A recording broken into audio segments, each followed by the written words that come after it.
नमस्कार दोस्तों, मैं हूं दीपक चौरसिया और मेरे इस सोशल मीडिया के मंच पर आपका स्वागत है। आज हम बात करेंगे एक दुख भरी खबर की। दुख भरी खबर यह है कि महाराष्ट्र के उप मुख्यमंत्री और एनसीपी के नेता अजीत पवार का आज सुबह एक विमान दुर्घटना के अंदर निधन हो गया है। इस निधन के बाद पूरा शरद पवार परिवार और अजीत दादा के समर्थक, क्योंकि प्यार से उन्हें अजीत दादा पवार किया कहा जाता था, अपने कार्यकर्ताओं के बीच वो बेहद लोकप्रिय थे और शरद पवार की पार्टी को खड़ा करने में अजीत पवार की एक बेहद महत्वपूर्ण और महती भूमिका थी। इसीलिए अजीत पवार के जाने के बाद अब उनके कार्यकर्ताओं में गम है, उनके परिवार में गम है।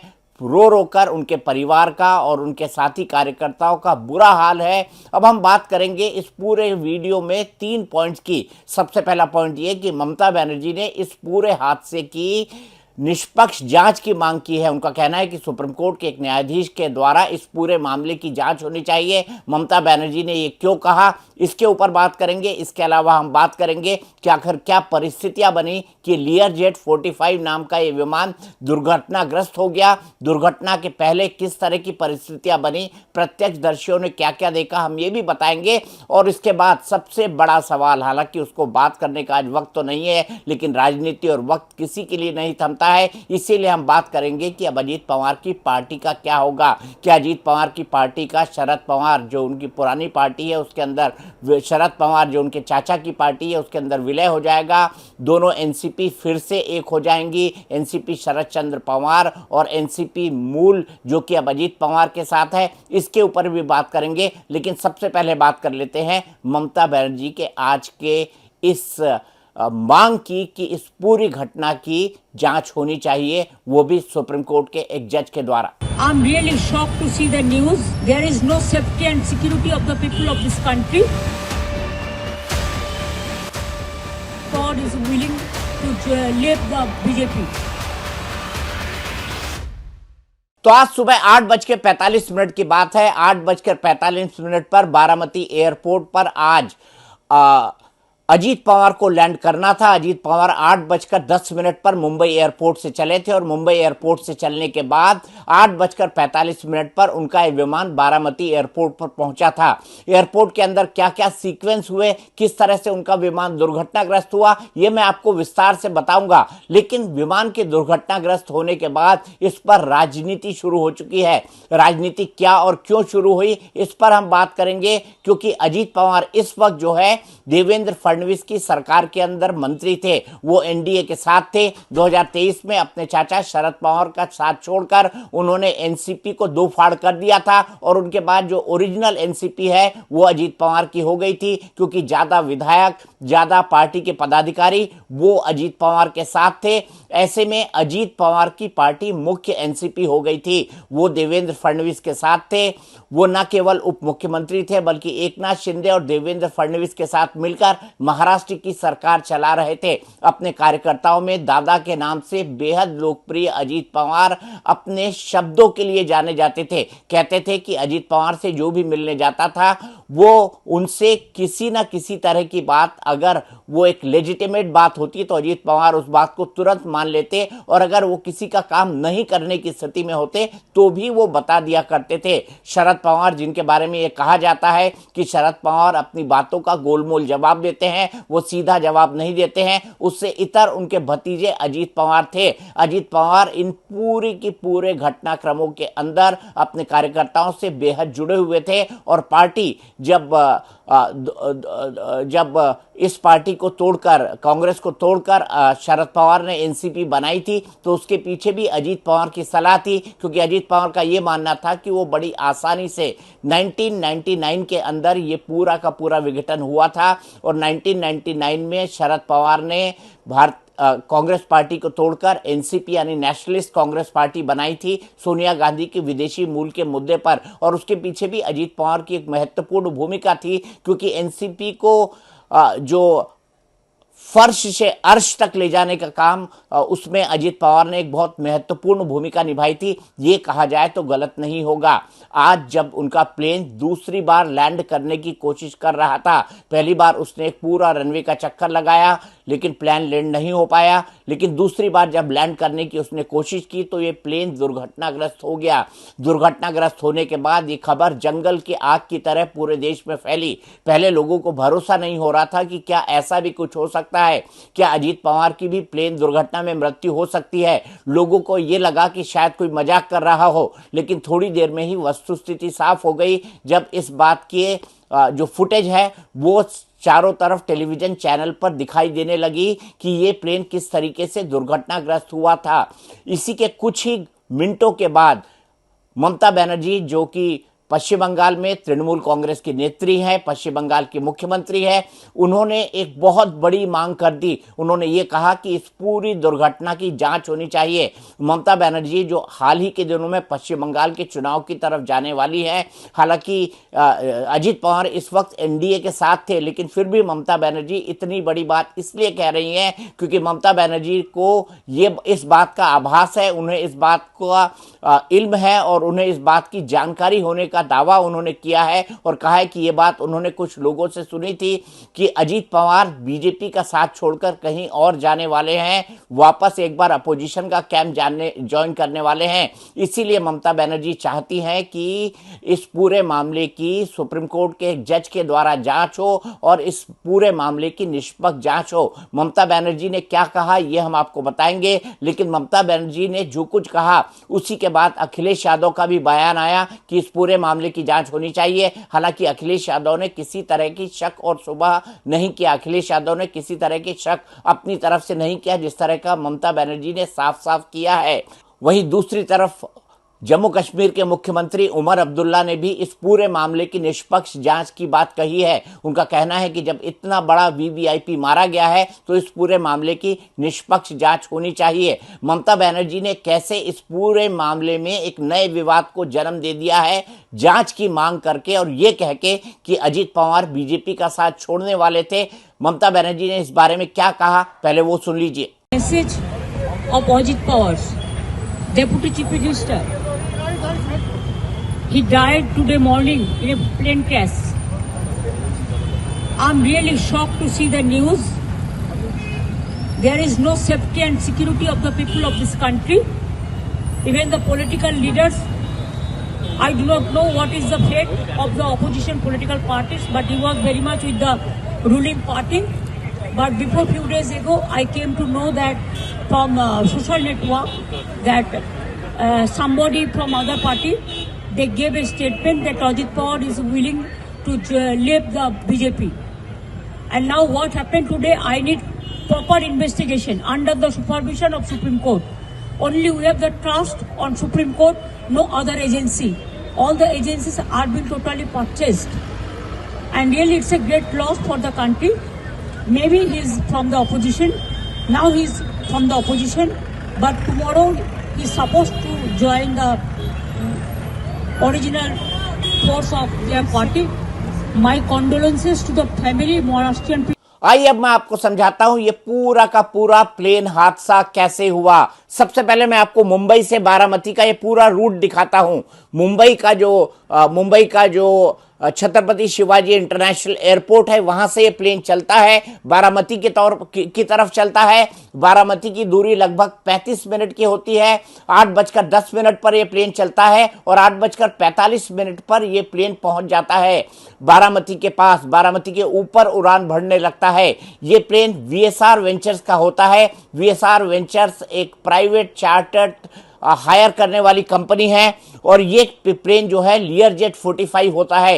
लियर जेट 45 प्लेन जो है इसमें बोइंग 777 की तरह सुरक्षा के मानदंड होते हैं, इसीलिए बेहद सुरक्षित माना जाता है। हालांकि लियर जेट 45 प्लेन जो है इससे जुड़े कुछ हादसे हो चुके हैं।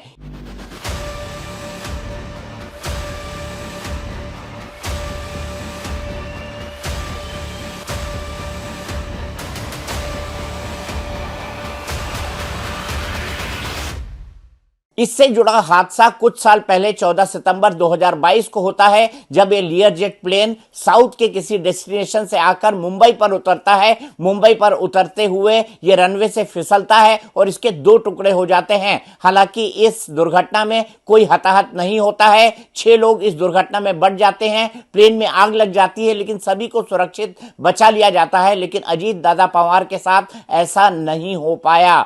अब सबसे बड़ी बात यह है कि हुआ क्या इस प्लेन के अंदर। सबसे बड़ी बात कि इस प्लेन के अंदर मेडे कॉल नहीं दी गई, यानी प्लेन दुर्घटनाग्रस्त हो रहा है या प्लेन किसी संकट में है, इस तरह की कोई भी कॉल पायलट के द्वारा नहीं दी गई। बताया यह जा रहा है कि यह प्लेन 16 साल पुराना है और 16 साल ये पुराना प्लेन जो है अच्छी सर्विसेबल कंडीशन के अंदर था।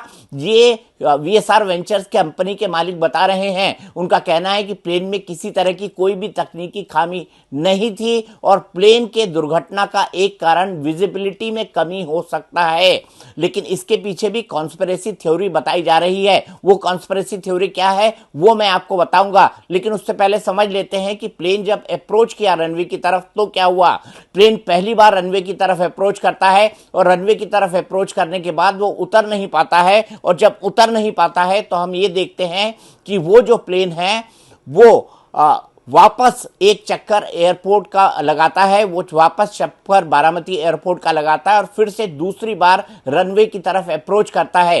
रनवे की तरफ जब अप्रोच करता है तो प्रत्यक्षदर्शी जो वहां पर मौजूद थे उनका कहना है कि प्लेन हवा में ही डगमगाने लगता है, ऐसा लगता है कि प्लेन क्रैश हो जाएगा। इसके अलावा कुछ प्रत्यक्षदर्शियों का यह भी कहना है कि प्लेन के अंदर धमाके सुने गए। प्लेन रनवे से कुछ दूर एक खाई के अंदर गिर जाता है, एक छोटी सी खाई होती है उसके अंदर गिर जाता है। प्लेन में एक बहुत जबरदस्त धमाका होता है जिसकी सीसीटीवी फुटेज भी सामने आई है। ये सीसीटीवी फुटेज आप देखिए, जब प्लेन के अंदर धमाका होता है कुछ दूर सड़क पार एक जगह से इस सीसीटीवी फुटेज को देखिए। इस प्लेन के अंदर किस तरीके से जबरदस्त धमाका होता है। यह धमाका इतना जबरदस्त होता है और एटीएफ यानी एयर एविएशन टरबाइन फ्यूल जो होता है वो जब जलता है तो बड़ी काली तरह का धुआं निकलता है, तो एक आग का गोला दिखाई देता है और उसके बाद काला धुआं दिखाई देता है और उसके बाद ये प्लेन दुर्घटनाग्रस्त हो जाता है।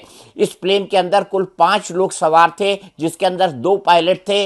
एक जो है अजीत पवार का पीएसओ था यानी पर्सनल सिक्योरिटी ऑफिसर था। एक पिंकी माली नाम की इसके अंदर एक एयर होस्टेस थी और इसके अलावा अजीत दादा पवार इस प्लेन के अंदर सवार थे।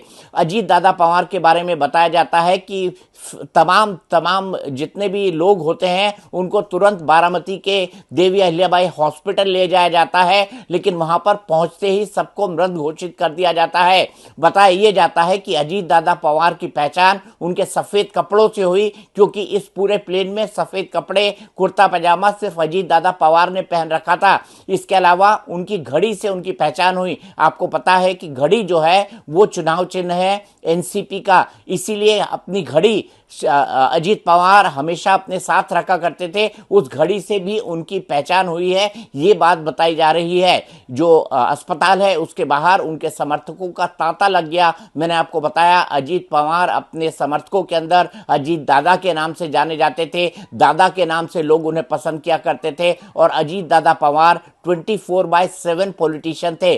24 घंटे वो काम किया करते थे। सुबह 5 बजे उनका दिन शुरू होता था और रात में 11 बजे तक उनका दिन चलता था। इस बीच वो लगातार लोगों से मिलते रहते थे, जमीन से जुड़े हुए राजनेता थे और कम से कम उनके बारे में यह कहा जा सकता है कि उनके डर से ज्यादातर कार्यकर्ता निराश नहीं लौटते थे। इसीलिए वो अपने कार्यकर्ताओं के बीच बेहद फेमस थे। उत्तर से दक्षिण तक और पूर्व से पश्चिम तक सब लोग यही कहा करते थे कि हम जा रहे हैं अजीत दादा पवार के पास और अजीत दादा पवार जरूर उनकी समस्या का कोई ना कोई समाधान देंगे। अब इस पूरे लियर जेट 45 जो प्लेन है उसको लेकर किस किस तरह की जांच हो रही है।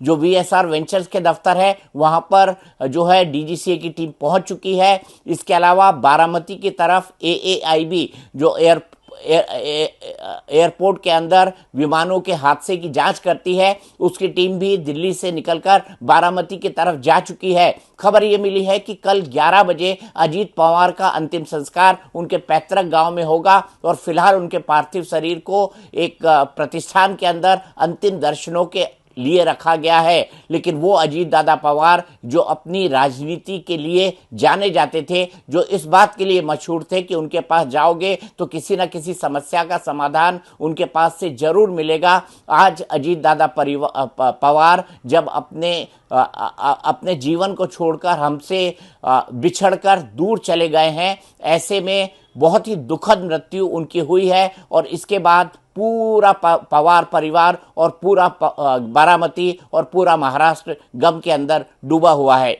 अब सबसे महत्वपूर्ण सवाल ये खड़ा होता है कि अजीत पवार की पार्टी का क्या होगा। आपको पता है अजीत पवार और शरद पवार की पार्टी अब अलग अलग है। अजीत पवार ओरिजिनल एनसीपी उनके पास है, जबकि शरद पवार की पार्टी का नाम एनसीपी शरद चंद्र पवार है। ऐसे में अजीत दादा की पार्टी को कौन संभालेगा। अजीत दादा की पार्टी के 41 विधायक हैं, जिसमें वो खुद उप मुख्यमंत्री थे, 7 कैबिनेट मंत्री और 1 राज्य मंत्री उनके साथ देवेंद्र फडणवीस की सरकार में है। अजीत दादा के पॉलिटिकल करियर की बात की जाए तो सबसे पहले 1982 में वो एक शुगर मिल के जो है शुगर मिल से उन्होंने सहकारी राजनीति की शुरुआत की थी। 1991 में वो पहली बार बारामती से सांसद चुनकर गए। उसके बाद जो है उन्होंने अपने चाचा के लिए उपचुनाव के लिए ये सीट छोड़ दी थी। उसके बाद से वो लगातार विधायक रहे। कई बार उन्होंने आधा दर्जन के आसपास उन्होंने उप मुख्यमंत्री पद की शपथ ली। 1999 में पहली बार वो कैबिनेट मंत्री बने, इससे पहले वो जूनियर मंत्री थे। तो अजीत पवार का पॉलिटिकल करियर बहुत लंबा है। लंबे समय तक उन्होंने कई मंत्रालयों के अंदर काम किया है और महाराष्ट्र में विकास की जितनी योजनाएं हैं उनमें अजीत पवार का भी एक बड़ा क्रेडिट है, अगर ये कहा जाए तो कम नहीं होगा। अजीत पवार ने 2019 में कुछ घंटों के लिए उप मुख्यमंत्री पद की शपथ देवेंद्र फडणवीस के साथ ली थी और देवेंद्र फडणवीस के साथ शपथ लेने के बाद उनको उनके चाचा के विरोध का सामना करना पड़ा था और चाचा के इस विरोध का सामना करने के बाद अजीत पवार को अपना उप मुख्यमंत्री का पद छोड़ना पड़ा था और वो महाविकास आघाड़ी की सरकार में फिर से उप मुख्यमंत्री बने थे, जो उद्धव ठाकरे की सरकार थी। उद्धव ठाकरे की सरकार में वो मंत्री रहे। इसके बाद आपको पता है उद्धव सरकार टूटी और एकनाथ शिंदे मुख्यमंत्री बने, देवेंद्र फडणवीस उप मुख्यमंत्री बने। 2023 में अजीत पवार जो इस बात से बेहद नाराज थे कि सुप्रिया सुले को पार्टी की कमान सौंपी जा रही है, पार्टी की कमान उन्हें नहीं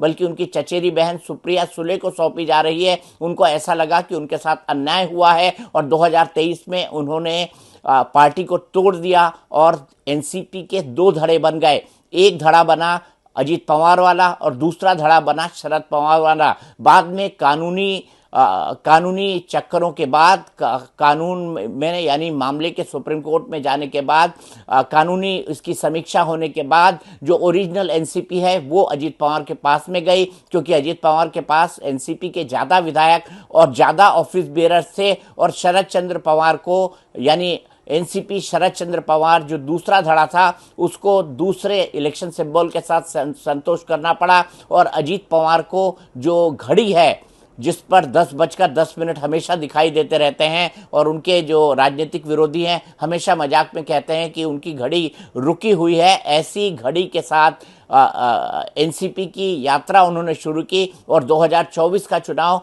उन्होंने भारतीय जनता पार्टी शिवसेना के साथ लड़ा और एक बार फिर से जीत हासिल की। इस बार उनके चुनाव में 41 विधायक जीते थे और अभी भी वो सरकार के अंदर न केवल उप मुख्यमंत्री थे बल्कि फाइनेंस मिनिस्टर थे और बजट की तैयारी कर रहे थे।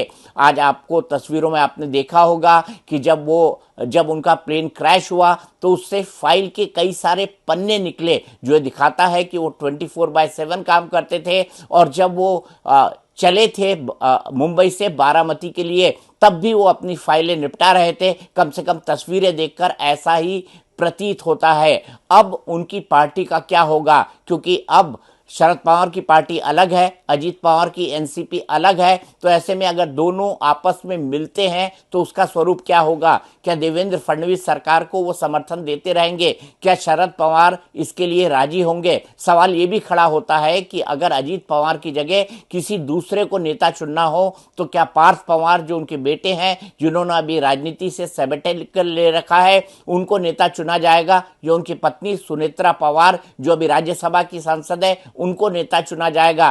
तीसरा नाम प्रफुल्ल पटेल का है। क्या प्रफुल्ल पटेल अजीत पवार के इस दुखद निधन के बाद क्या पार्टी की कमान संभाल सकते हैं, मुझे थोड़ा दूर की कौड़ी लगता है। लेकिन इस वक्त सबकी निगाहें इस बात पर लगी हुई हैं कि गम की इस घड़ी में क्या पवार परिवार एक बार फिर से एकजुट होकर एक साथ आता है, और अगर साथ आता है तो उसका देवेंद्र फडणवीस सरकार पर क्या असर पड़ता है।